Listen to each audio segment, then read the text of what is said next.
সুপ্রিয় ছাত্রছাত্রীবৃন্দ, আজকে আমরা শুরু করব কেমিস্ট্রি ফাউন্ডেশন ক্লাস 4। এই কেমিস্ট্রি ফাউন্ডেশন ক্লাস 4-এ আজকে যে জিনিসটা আলোচনা করব সেটা হচ্ছে পরমাণুতে ইলেকট্রন বিন্যাস। পরমাণুর বিভিন্ন শক্তি স্তরে এবং উপশক্তি স্তরে ইলেকট্রন সমূহ কীভাবে থাকবে, কোন উপশক্তি স্তরে কয়টা করে ইলেকট্রন থাকবে বিভিন্ন মৌলের পরমাণুতে, সেই বিষয়গুলো নিয়ে আলোচনা করব। এখানে একটা সূত্র প্রয়োগ করা হয়, সেটা হচ্ছে আফবাউ নীতি। আফবাউ হচ্ছে মূলত একজন বিজ্ঞানী, তিনি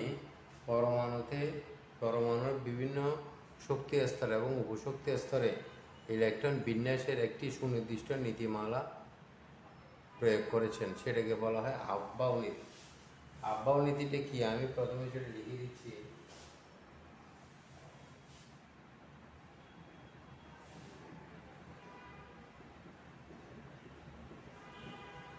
আফবাউ নীতিতে বলা হচ্ছে যে পরমাণুতে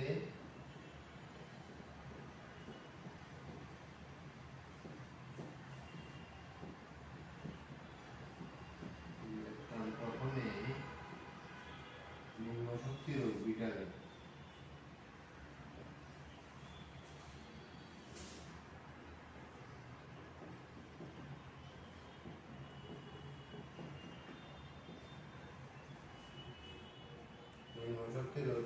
প্রবেশ করে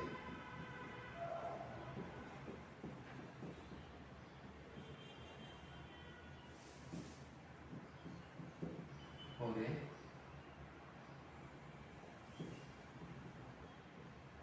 ক্রমশ উচ্চ শক্তির অরবিটালে যায়।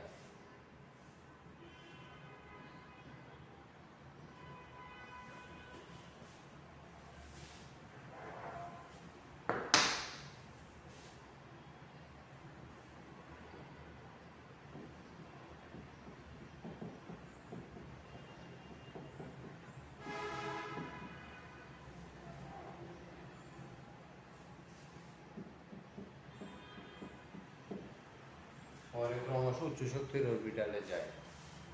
আচ্ছা, এখন কথা হচ্ছে যে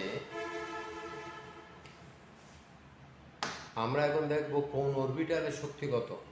কারণ কোন অরবিটালের শক্তি কত সেটা যদি আমরা হিসাব করতে না পারি, তাহলে নিম্ন শক্তির অরবিটাল আর উচ্চ শক্তির অরবিটাল আমরা বুঝতে পারবো না।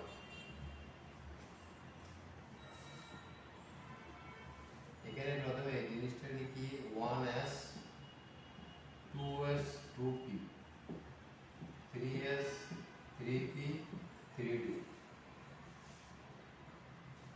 এটা হচ্ছে ফার্স্ট অরবিট হচ্ছে k, second orbit l, third orbit হচ্ছে m, আর এটা হচ্ছে ফোর্থ অরবিট হচ্ছে 4s 4p 4p 4f। এটা হচ্ছে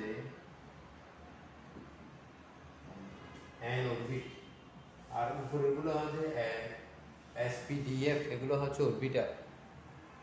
তাহলে আমি যদি একটা অরবিটাল যদি 4s 2 যেমন মনে করি যে 2s এর শক্তি কত, 2s এর শক্তি, এটা শক্তি বের করার সূত্র হচ্ছে n প্লাস l। এখানে n এর মান হচ্ছে 2 আর l এর মান হচ্ছে s, l সমান হচ্ছে s। এখন s এর মান কত, আমি কালকে একটা ফর্মুলা লিখে দিয়েছিলাম এখানে ফাউন্ডেশন 3 তে, সেটা হচ্ছে SPDF। এই জিনিসটা সবসময় প্রয়োগ করতে হবে। 0 1 2 3 গুলো হচ্ছে l এর মান, এই জিনিসটা মনে রাখতে হবে। তাহলে এখানে যেহেতু s, তাহলে l এর মান হচ্ছে 0, তাহলে কত আসছে 2, তাহলে 2s এর শক্তি হচ্ছে 2। এখন আসা যাক 2p এর শক্তি কত, n প্লাস l। এখানে হচ্ছে 2 প্লাস p এর মান হচ্ছে 1, তাহলে এখানে হচ্ছে কত 3। তাহলে 2s এর শক্তি হচ্ছে 2 আর 2p এর শক্তি হচ্ছে 3। তাহলে নিম্ন শক্তির অরবিটাল হচ্ছে 2s আর উচ্চ শক্তির অরবিটাল হচ্ছে 2p। তাহলে ইলেকট্রন প্রথমে নিম্ন শক্তির অরবিটালে প্রবেশ করবে। তাহলে ইলেকট্রন প্রথমে 2s এ প্রবেশ করবে, তারপরে যাবে যে 2p এর মধ্যে। ঠিক তেমনি আমরা এগুলো প্রত্যেকটা অরবিটালের শক্তি হিসাব করতে পারি। যেমন 3s এর শক্তি n প্লাস 3 প্লাস s এর মান হচ্ছে 0।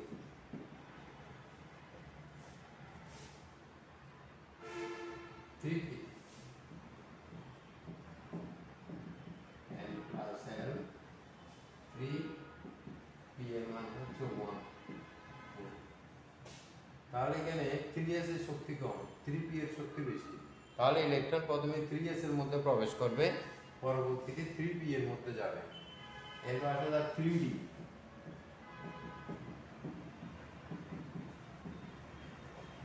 হচ্ছে 3 এর মান হচ্ছে 3 আর d এর মান হচ্ছে 2। তাহলে 5। ঠিক একইভাবে আমরা এখানে প্রত্যেকটা অরবিটালের শক্তি হিসাব করতে পারি। তাহলে ইলেকট্রন প্রথমে, আর এখানে আসা যাক 2p এবং 3s দুটোটাতে n প্লাস l এর মান হচ্ছে 3। এরকম যদি মিলে যায়, যদি সমান সমান হয় যোগফল, তখন হিসাব করবো যে কোনটাতে n এর মান কম, কোনটাতে n এর মান বেশি। তাহলে এটাতে n এর মান কম, এটাতে n এর মান বেশি। তাহলে ইলেকট্রন প্রথমে 2p এর মধ্যে প্রবেশ করবে, তারপরে 3s এর মধ্যে প্রবেশ করবে। তখন n এর মান ধরে হিসাব করতে হবে, যদি যোগফল যদি সমান হয়ে যায়। আরেকটা থাকে 4s। 4s এর শক্তি কত সেটা দেখি। 4s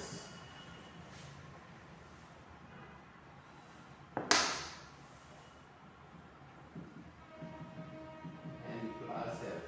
এখানে n এর মান হচ্ছে 4, s এর মান হচ্ছে 0।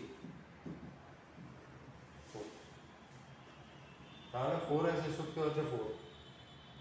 তাহলে এইভাবে আমরা সব অরবিটালের শক্তি হিসাব করতে পারি। হিসাব করে যে অরবিটালের শক্তি কম, ইলেকট্রন প্রথমে সেখানে প্রবেশ করবে, পরবর্তীতে ক্রমশ উচ্চ শক্তির অরবিটালের দিকে যাবে।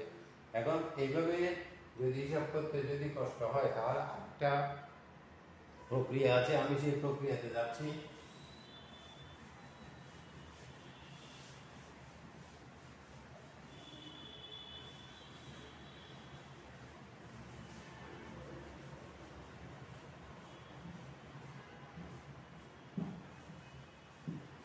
এটা একটা খুব সুন্দর প্রক্রিয়া।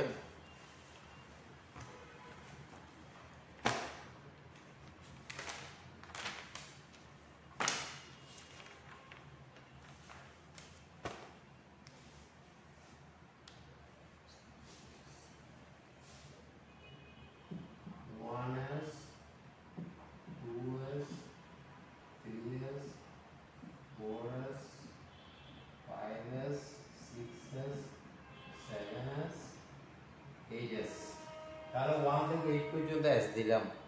8 এর প্রথম একটা বাদ, লাস্টে একটা বাদ দিয়ে p গুলো দেব। 2p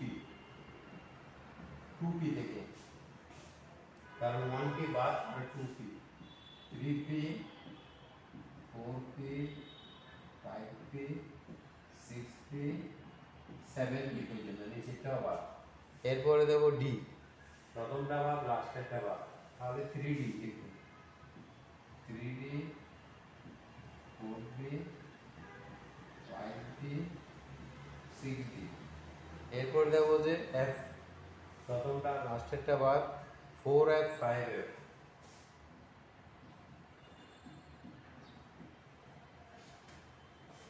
এখন এগুলোকে অ্যারো চিহ্ন দিয়ে কেটে দেবো। এভাবে করে কাটবো। এদিকে একটা একটা, এদিকে দুইটা একসাথে, এদিকে তিনটা একসাথে, এদিকেও তিনটা একসাথে, এদিকে চারটা একসাথে, এদিকে বলতেছে যে ইলেকট্রন প্রথমে 1s এ ঢুকবে, তারপর 2s এ, তারপর 2p 3s, এরপরে 3p 4s, 3d 4p 5s, 5s এর মধ্যে ঢুকবে এখানে, এরপরে ঢুকবে যে 4d 5d, তারপরে 6s, এরপরে ঢুকবে যে 4f 5p 6p 7s, অর্থাৎ এইভাবে ঢুকবে ইলেকট্রনগুলো। তাহলে এটা হচ্ছে সবচেয়ে নিম্ন শক্তির স্তর, এটা হচ্ছে সবচেয়ে উচ্চ শক্তির স্তর। তাহলে ইলেকট্রন একেবারে প্রথমে ঢুকবে যে এখানে, তারপর লাস্টে ঢুকবে যে এই এর মধ্যে গিয়ে, এটা হচ্ছে সবচেয়ে উচ্চ শক্তির স্তর। তাহলে এটা একটা খুব সহজ প্রক্রিয়া। এই প্রক্রিয়াটা মনে রাখলে আমরা যে কোনো মৌলের পরমাণুতে ইলেকট্রন বিন্যাস সহজে বসাতে পারি। এখন এই নিয়ম অনুযায়ী আমি কয়েকটা মৌলের পরমাণুতে ইলেকট্রন বিন্যাস দেখাচ্ছি। যেমন পটাশিয়াম 90, এটার ইলেকট্রন বিন্যাস দেখাচ্ছি। তাহলে 1s, s এর মধ্যে ইলেকট্রন দুইটা, 2s 2p, 2s 2p, এরপর কি 3s 3s, এতটুকু পর্যন্ত রাখি। তাহলে s এর মধ্যে ইলেকট্রন দুইটা, এখানেও দুইটা, p এর মধ্যে হচ্ছে ইলেকট্রন 6টা, আবার s এর মধ্যে ইলেকট্রন দুইটা, তাহলে এখানে আমার কয়টা হচ্ছে 10টা। s এর মধ্যে 3s এর মধ্যে ইলেকট্রন হচ্ছে দুইটা,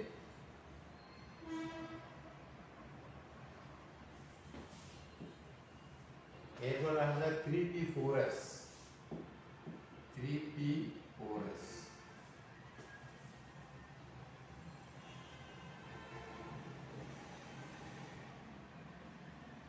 তাহলে p এর মধ্যে হচ্ছে ইলেকট্রন নাম্বার 6টা, তাহলে কয়টা হলো এখানে দুটো 10টা, একটা 18টা, তাহলে আর অবশিষ্ট হচ্ছে একটা, সে একটা বলছে এখানে।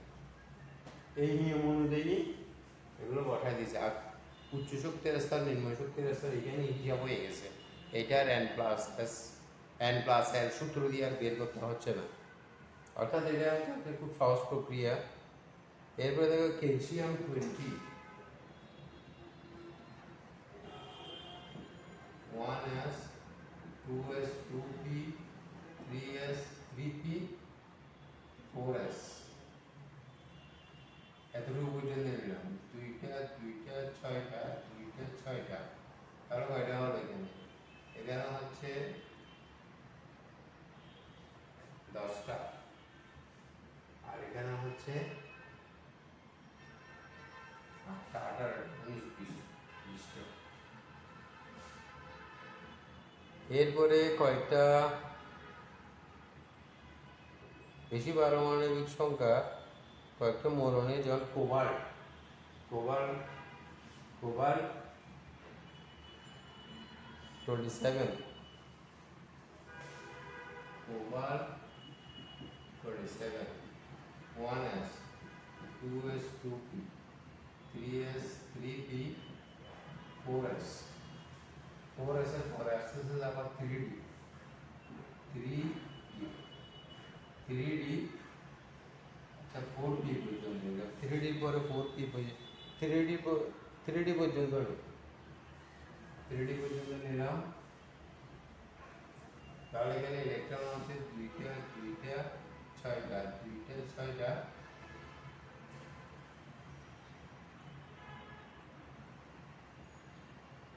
এখানে হলো কয়টা, এদিকে হচ্ছে 10টা, 18টা, 18টার পরে এদিকে চলে আসছে যে আমার 4s এর মধ্যে দিলাম দুইটা, 20টা, আরো 7টা ইলেকট্রন থাকবে যে 3d দেখিয়ে 7টা ইলেকট্রন থাকবে। এরপরে copper 29, 1s 2s 2p 3s 3p 4s 3d,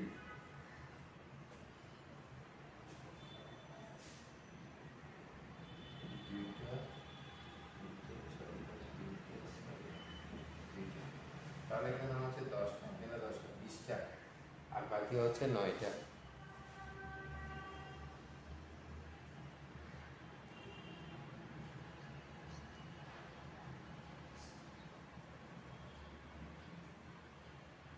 দিতে হচ্ছে ইলেকট্রন সংখ্যা সর্বোচ্চ হচ্ছে 10টা। এখানে যদি 10টা দিই তাহলে হচ্ছে আমার এদিকে 10টা এদিকে 10টা 20টা আর থাকতেছে 9টা। এদিকে 10 এদিকে 10 20টা বাকি হচ্ছে 9টা। 9টার মধ্যে এদিকে দিলাম 6টা আর এদিকে থাকতেছে আর একটা। 4s এর মধ্যে দিতে হবে যখন একটা, কারণ কপারে ইলেকট্রন সংখ্যা হচ্ছে 29। 29 হলে আমার এখানে 10 10 20 20টা আর এদিকে হচ্ছে 9টা 29টা। এরপর আসা যাক জিঙ্ক। জিঙ্ক হচ্ছে 30। 1s 2s 2p 3s 3p 4s 3p আর এখানে 2 2 6টা 2টা 6টা এদিকে দিলাম 10টা তাহলে হলো কতটা 30টা। এদিকে 30টা হয়, এখানে 2টা দিয়ে দিলে 30টা হয়ে যাচ্ছে। তাহলে এখানে হচ্ছে 10টা 10টা 20টা 20টা 10টা 30টা। তাহলে এইভাবে আমরা এখানে পরমাণুতে বিভিন্ন মৌলের পরমাণুতে ইলেকট্রন সংখ্যাগুলো এই নিয়ম অনুযায়ী খুব সহজে বসাতে পারবো।